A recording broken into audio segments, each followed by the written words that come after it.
minutes here, I'll tell you that. Because I'm not going to... Hey, looks like there's a F-16 coming up here. I wouldn't be surprised. You're making a mistake. He's scrambling somebody down there. He's got some afterburners on because I can see him. He's about 5 miles out.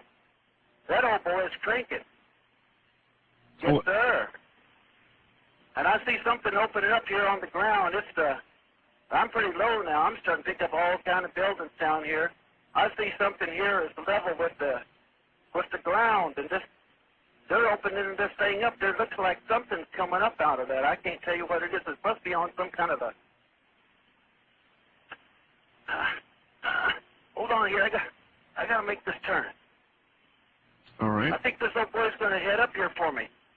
I wouldn't be surprised. Oh, he's going to be up here right directly because he's in the F-16, sure as hell. He's coming. Hold on here. I would advise you to turn your... We can do that. I would advise you to turn on your radio. Come on, baby. Come on, baby. Come on, baby. We can do this now. Come on here. Hold on. This old boy's coming up here. Now, he's got his lights. He's got his lights on and he's flashing me. Yeah, he's probably... All right, I'm waving at him. No radio. No radio. No radio. He don't know that. Well, if I were you, I'd turn it on. Folks are listening to Art Bell because everybody listens to Art Bell. Well, maybe if you're making... I got to get some air. You're making a bad calculation because if they're not listening, you're going to be shot down. I don't know what he's going to do here. He's rocking his wings at me right now. He's rocking his wings and he's cutting in front of me. And you know this, oh, don't cut in front of me now, because if he cuts that close, stay off. Stay off. He could hear the vortex from his engine, from Pratt & Whitney engine. We're going to, just like twin tornadoes, if he gets too close, stay off, boy. Hold on there. I'm getting down on the deck. I'm going in. I'm getting down here. He ain't going to get me. I'm bent down veteran. He ain't going to get me there. They didn't get me over there. They're not going to get me over here now. Looks like some kind of rail gun coming up out of that elevator, that flat area over there that the doors opened up. It's got some kind of a weird-looking barrel on it with a light. And, oh, hell, they're doing something. They're shooting at me now. Oh, God. No, baby, I'm going in. I think I'm going in.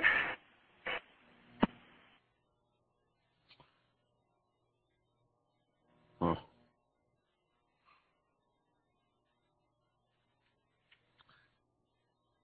Well, I'm not sure what we just heard.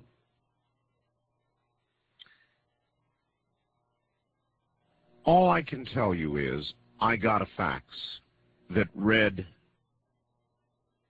Art, answer the wildcard line. My boyfriend is in a small plane north of Las Vegas and ready to fly into Area 51. He's been trying to call you by cell phone. I withheld the signature at the bottom of the fax so I could be sure that if I did get the person, I could verify it. Indeed, it was signed by Jill. Now, whether what you just heard was a hoax or the real thing, I have no way of telling you, and I have no way of knowing. You tell me.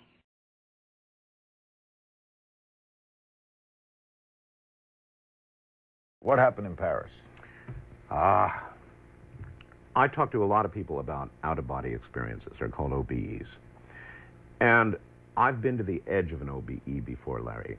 Have you ever been in bed, sort of lying there, and you feel a kind of a vibration and a buzzing begin? Sometimes you snap out of it, and you feel like you're falling. Almost everybody's had that experience. Or you can't get up. Or you can't get up. Or you're paralyzed. Well, that's the beginning of an OBE, Larry. And I've been there several times, and I'm a control freak. You know, I do a radio show, and I do my own board, and I control everything. I control the phones, and I'm a control freak, so I would never let it go. But I went to Paris with my wife, and all of a sudden, I wasn't doing a radio show every day. I didn't have a deadline. I relaxed. I let my guard down. And I was lying in bed, awake, and instantly, with acceleration that I can only describe as incredible, but you didn't feel it as though the lips pressing back, going up in the shuttle. I was above Paris in what I can only describe as total ecstasy. There are really not words to describe what I felt. And it surprised me. You weren't in the body. No, absolutely not. It shocked me so much that I snapped right back into my body. Right back into my body. And here's something you don't do. I was so excited. I was so shocked that I woke my wife up. And I said, guess what happened to me? I said, and then I told her the whole story. Don't do that. Don't wake up your wife to tell her that kind of wagons, right? Well, couldn't it have been, though, you flew over Paris, you having a dream sequence? Because in dreams, you fly into anything. I have dreams every other day, every week. I know what dreams are. This was no dream. I was out of my body. Do you remember going back into it? It was instantaneous. And the reason I went back so quickly, I believe, there was no warning that it was coming. It was utterly spontaneous because I had my guard down. And I snapped back into my body because I was so shocked at what had occurred. Which leads you to think what? All right, that plus this equals means. Well, it may not mean anything. It may be that our brains, in other words, it's a function of a living human brain. Does it mean, somebody told me that's as close as you're ever going to be to death. And I don't know if that's true. I don't know that that means there's life after death. So you see, I really am a skeptic.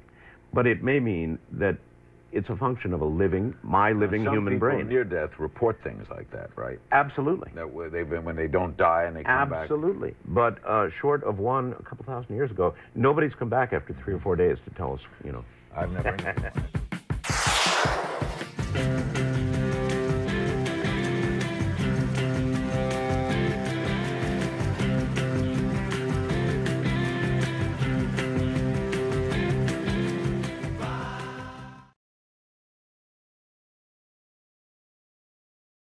And I know you got a new book out, right, called The Source. The Source, Journey Through the Unexplained. In fact, there we see its cover.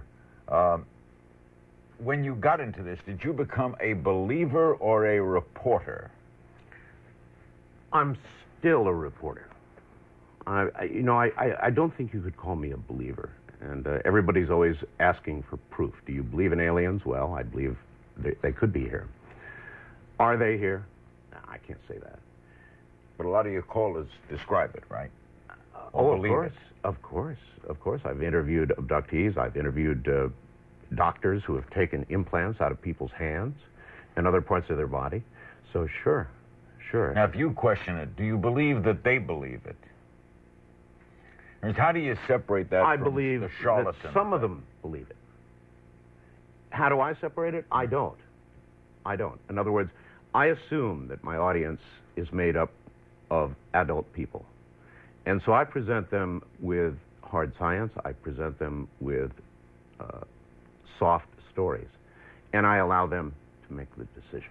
All of it, Art, then, from your standpoint, has been self-educated to you, right? In other words, 20 years ago, you wouldn't have said, I have this wild interest in UFOs. Not a chance. So the audience developed it for you? I mean, were you taking calls one night? I'll tell you what developed it for me. I saw one. That's what really developed it for me. What did you see? Fortunately, I was not by myself. I was with my wife, and this was during the time when I was commuting from my home to Las Vegas, a 65-mile one-way drive, 120 miles every day. You live remote? I live in well, as a matter of fact, do you remember when you did that show, sitting out, desk like this in the middle of the desert? Never forget it. Never forget it. At Area 51. Special for 2 hours. I live Area just over 51. That's you right. live near there? I live just over the mountain from that area. Nothing near there. I've always wondered, when you were sitting there, was it getting colder and Whoa, colder? colder. I thought so. We started in the afternoon. By the time it got to be night, I was freezing to death. And but there's nothing there. I mean, nothing there. You wait for the lights of Vegas. Where could you possibly live there? Well, I can see the lights of Vegas just barely from where I live. They kind of light up one little segment of the sky. Otherwise, it's clear, beautiful. The stars are a million deep. The Milky Way is from one side all the way to the other side. You broadcast from there? I do. From your house? From home. All right. What do you see that night? What's happening? All right. I'm on the way back from Las Vegas.